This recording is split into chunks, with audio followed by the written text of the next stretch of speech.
रब्बे करीम को ज़्यादा पता है कि हमारे लिए कौन सी चीज़ बेहतर है और कौन सी चीज़ हमारे लिए नुकसान का बाइस है। अल्लाह तबारक व तआला की हिकमत ये चाहती है कि मेरे बंदे परेशान ना हो।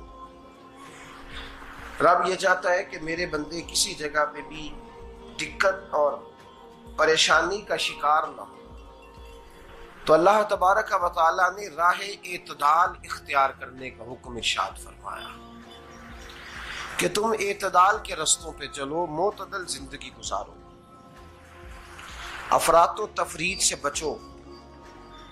आज जिस माशरे में हम वक्त गुजार रहे हैं, इस माशरे में हम इस बात को समझने से कासिर हैं कि असल हमारा मसला क्या है।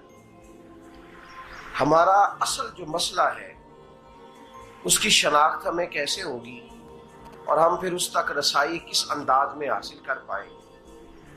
हम हमेशा अपनी आमदन बढ़ाने के चक्कर में रहते हैं। एक काम और शुरू कर लें, पार्ट टाइम जॉब शुरू कर लें, कोई साइड बिजनेस उसका आगाज कर लें। हमारी जो दौड़ लगी हुई है वो लगी है काम